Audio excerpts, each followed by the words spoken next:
सुख में तेरे साथ चलेंगे, दुख में सब मुख मोड़ेंगे। दुनिया वाले तेरे बनकर तेरा ही दिल तोड़ेंगे। देते हैं भगवान को धोखा, इंसान को क्या छोड़ेंगे। कसमें वादे प्यार वफा सब बातें हैं, बातों का क्या। साल 1967 में फिल्म उपकार के लिए महान गीतकार इंदिवर साहब ने ये लाइनें लिखी थी और मन्ना डे साहब ने इसे अपनी आवाज दी थी। आज करीब 60 साल बाद भी ये बातें उतनी ही सच है, खासकर इंटरनेट और सोशल मीडिया के इस दौर में जहां पल भर में अपनों और परायों की परिभाषा बदल दी जाती है। कल्पना कीजिए एक ऐसा शिक्षक जिसके वीडियो देखकर देश के लाखों करोड़ों छात्रों ने अपनी किस्मत बदली। एक ऐसा शिक्षक जिसे कभी गरीब छात्रों का मसीहा कहा गया, जिसके इंटरव्यू के लिए मुख्य धारा का मीडिया लाइन लगाकर खड़ा रहता था, जिसके पॉडकास्ट पर रातों रात करोड़ों व्यूज जाते थे, जिसे भारत का सबसे लोकप्रिय शिक्षक बताया गया। लेकिन आज वक्त बदल चुका है। आज उसी व्यक्ति को सोशल मीडिया के कुछ कोनों में जिहादी कहा जा रहा है। कोई उन्हें पाकिस्तानी एजेंट बता रहा है तो कोई इस बात पर अड़ा है कि उन्हें खान सर नहीं बल्कि फैजल खान पुकारा जाए। लेकिन सवाल यह है, क्या किसी अदालत ने उन्हें दोषी माना है या देश की किसी जांच एजेंसी ने उन्हें संदिग्ध घोषित किया है? अगर जवाब नहीं है तो आखिर यह नैरेटिव गढ़ कौन रहा है और क्यों? नमस्कार दोस्तों, आज के इस वीडियो में हम किसी का पक्ष नहीं लेंगे, किसी का बचाव नहीं करेंगे और न ही किसी को कटघरे में खड़ा करेंगे। आज हम सिर्फ वो सवाल पूछेंगे जिन्हें पूछने से अक्सर लोग कतराते हैं, क्योंकि एक जीवंत लोकतंत्र में सवाल पूछना आज भी कोई अपराध नहीं है। दोस्तों, इंटरनेट और सोशल मीडिया की दुनिया बड़ी अजीब है। यहाँ किसी को पलकों पर बिठाकर भगवान बनाने में जितनी देर लगती है, उतनी ही देर उसे जमीन पर पटक कर विलेन बनाने में लगती है। खान सर इसका सबसे ताजा और बड़ा उदाहरण है। आज से कुछ दिन पहले तक YouTube का एल्गोरिदम उनके सम्मान के वीडियो से भरा पड़ा था। गरीबों का मसीहा, रियल हीरो, देश का सबसे ईमानदार शिक्षक। बड़े बड़े डिजिटल शो उनके संघर्ष की कहानियां बेच रहे थे। लेकिन आज उसी इंटरनेट की हवा बदल चुकी है। तो क्या खान सर रातों रात बदल गए या फिर उनके बारे में जो नैरेटिव बेचा जा रहा है उसकी स्क्रिप्ट बदली गई है? अब आते हैं सबसे दिलचस्प हिस्से पर। आजकल कई वीडियो और थंबनेल में खान सर की जगह फैजल खान नाम को बहुत बढ़ा चढ़ाकर लिखा जा रहा है। देखिए, तथ्य यह है कि किसी का असली नाम बताना कोई गुनाह नहीं है, लेकिन सवाल टाइमिंग का है। जब यही लोग बरसों तक उन्हें खान सर कहकर अपने व्यूज बढ़ाते थे, तब यह नाम मुद्दा क्यों नहीं था? जब उनके साथ मिलियन व्यूज वाले इंटरव्यू हो रहे थे, तब इस नाम से किसी को परहेज क्यों नहीं था? और आज अगर अचानक हर थंबनेल में इस नाम को हाईलाइट किया जा रहा है, तो क्या यह सिर्फ जानकारी देने के लिए है या दर्शक के सबकॉन्शियस माइंड में एक खास धार्मिक पहचान को ट्रिगर करने के लिए? यह सवाल पूछना बेहद जरूरी है। दरअसल दोस्तों, हमारे स्मार्टफोन के भीतर एक नई अदालत पैदा हो चुकी है, द सोशल मीडिया कोर्ट। इस अदालत की सबसे डरावनी बात यह है कि यहाँ न कोई जज होता है और न कोई गवाह और न ही आरोपी को अपनी सफाई देने का मौका मिलता है। यहाँ फैसला कुछ ही मिनटों में हो जाता है। एक एडिटेड वीडियो क्लिप, एक ट्रेंडिंग हैशटैग, एक भड़काऊ थंबनेल और लाखों लोग कमेंट सेक्शन में अपना डेथ वारंट या जजमेंट सुना देते हैं।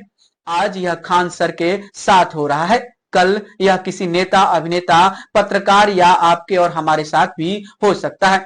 इस डिजिटल अदालत में हर कोई तब तक दोषी है जब तक वह खुद को बेगुनाह साबित न कर दे। अब सबसे गंभीर और कड़वे सवाल पर आते हैं। किसी की विचारधारा की आलोचना करना, उसके बयान से असहमत होना लोकतंत्र का हिस्सा है। लेकिन किसी को सीधे जिहादी या पाकिस्तानी एजेंट कह देना यह आलोचना नहीं है, यह बेहद गंभीर आरोप है जो सीधे देशद्रोह से जुड़ते हैं। हमारा सीधा सवाल है, क्या देश की किसी सुरक्षा एजेंसी, अदालत ने ऐसा कोई बयान दिया? अगर नहीं तो यह भाषा कहां से आ रही है? क्या बिना किसी सबूत के किसी के चरित्र पर इतना बड़ा दाग लगा देना पत्रकारिता है, या फिर यह सिर्फ डिजिटल मॉब लिंचिंग का एक हिस्सा है? यूट्यूब और सोशल मीडिया का एक नया सच समझिए, जितना बड़ा विवाद उतने ज्यादा नोट। एल्गोरिदम को आपके तथ्यों से मतलब नहीं है, उसे मतलब है इंगेजमेंट से।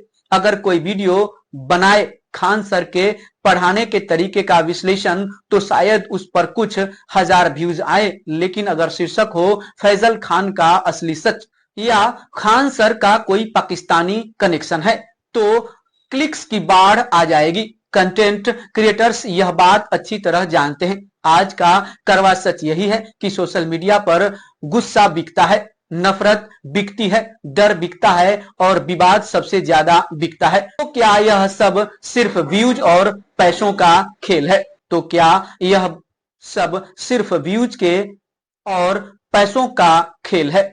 सोचने वाली बात यह भी है कि जहां पहले चर्चा इस बात पर होती थी कि खान सर नक्शे को कितनी आसानी से समझाते हैं, वही चर्चा उनकी धार्मिक पहचान पर सिमट कर रह गई। क्या यह सिर्फ एक संयोग है या फिर सोशल मीडिया की बदलती हुई राजनीति?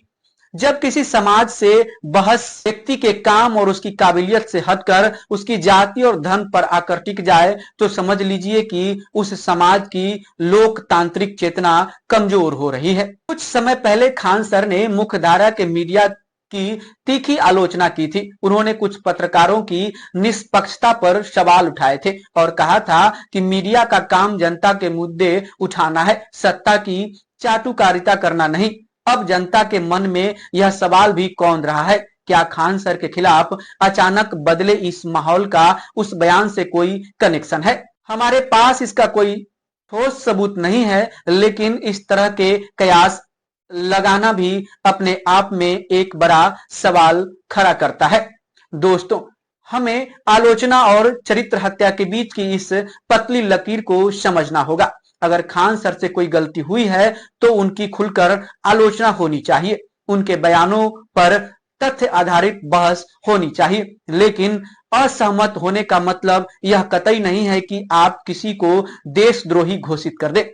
जब हम आलोचना के नाम पर किसी की पूरी जिंदगी और साख को तबाह करने की कोशिश करते हैं तो वह न्याय नहीं बल्कि डिजिटल कत्ल बन जाता है। दोस्तों, आज का सबसे बड़ा सवाल यह नहीं है कि खान सर पूरी तरह सही है या गलत। सबसे बड़ा सवाल यह है कि क्या किसी व्यक्ति के भविष्य का फैसला देश का कानून और अदालतें करेंगी या सोशल मीडिया के कुछ भड़काऊ थंबनेल्स?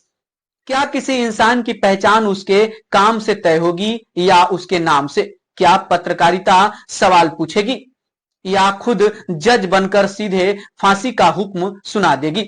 हो सकता है आप खान सर की बातों से इत्तेफाक न रखते हो, आपको उनकी आलोचना करने का पूरा हक है, लेकिन बिना किसी सबूत के किसी को जिहादी या पाकिस्तानी एजेंट कहना, क्या यह स्वस्थ लोकतंत्र की निशानी है या फिर एक ऐसी सोची समझी नैरेटिव वॉर?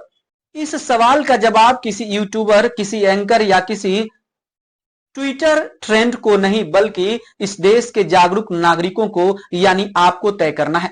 अपने विचार कमेंट बॉक्स में शालीनता के साथ जरूर साझा करें और हमारा ये विश्लेषण अच्छा लगा हो तो वीडियो को जितना हो सके शेयर करें, लाइक करें और चैनल को सब्सक्राइब करना बिल्कुल न भूलें। धन्यवाद।